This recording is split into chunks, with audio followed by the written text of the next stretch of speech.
Hello and welcome to this individual excellence case study in B2B business development, sales, and marketing.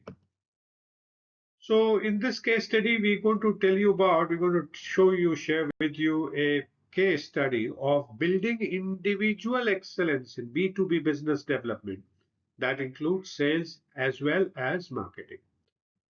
So, this is a case study of building excellence in B2B business by mastering sales, marketing, strategy, and execution as one integrated capability, right? Not separate people in the organization, but one person being able to do. That's what we call strategic B2B business developer. So the starting point is, it's about Kunal, name mask, face mask, 31-year-old.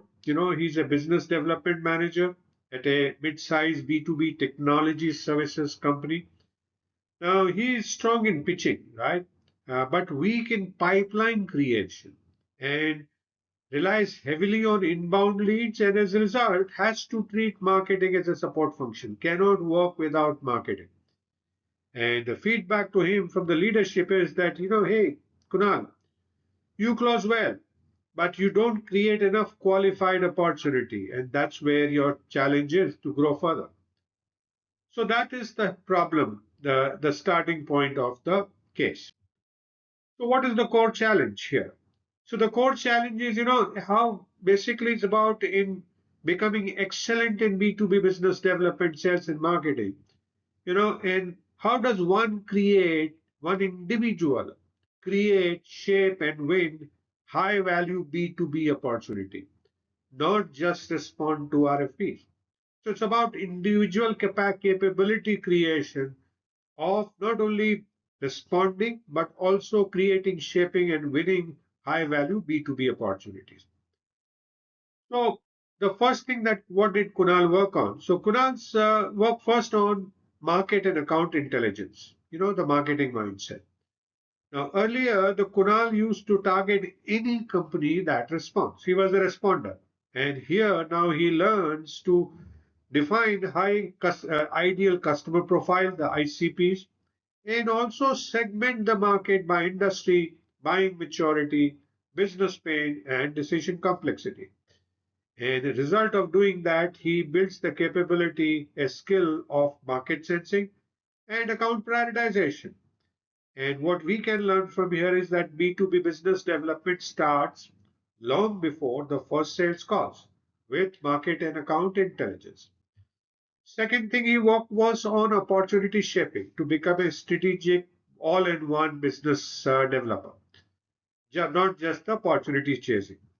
So, his commonly used to earlier fail in reacting to RFPs. So there were RFPs that worked, RFPs didn't respond. So Kunal now practiced, early stage conversations with these people, diagnosing problems that they had before their budgets exhausted, and helping clients define the problem. And as a result of that, he was now able to influence the solution scope and reduce the price pressure.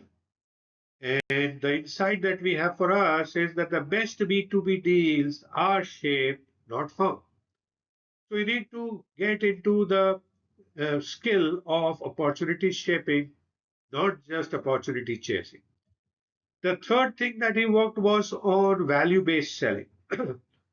His earlier pitches used to be feature heavy.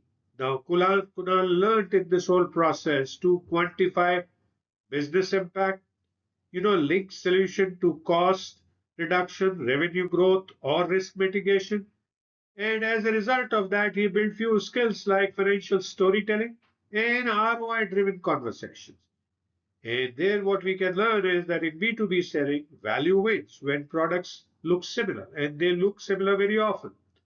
So, value based selling is the roadmap to sales excellence. The fourth thing that he did was sales and marketing integration, right?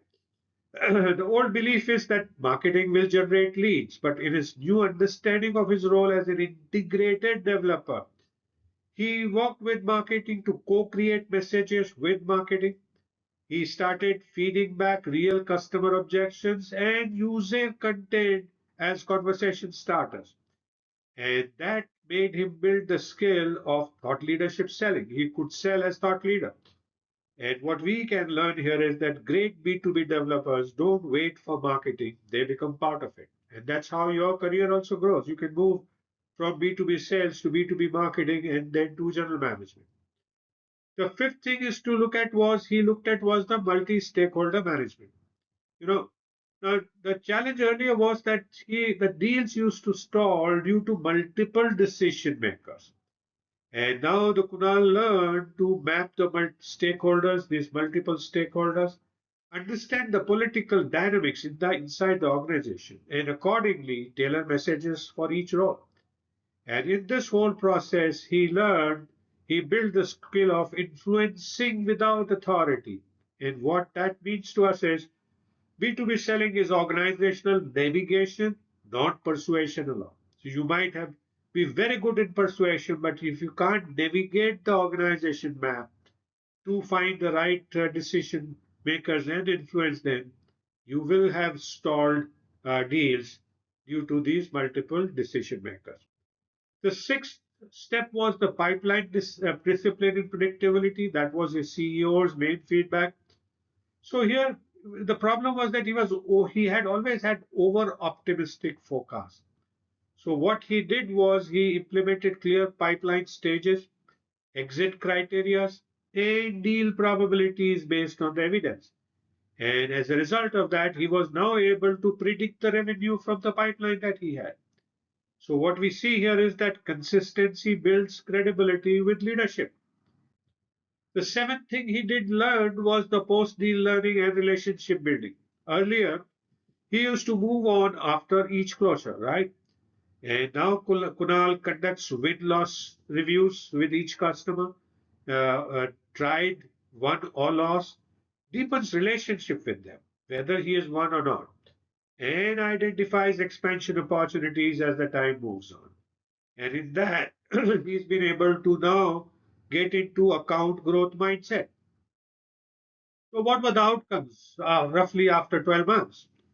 You know, after 12 months, his lead quality became much better. He was rated high versus low.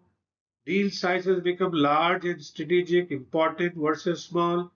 Closing rates became predictable from inconsistent closing rates. And there was strong sales and marketing alignment, and he became a revenue leader instead of just being a sales rep. And his leadership's feedback now was that you think like a business leader, not a quota chaser. So, what are the core capabilities of excellent B2B business developers?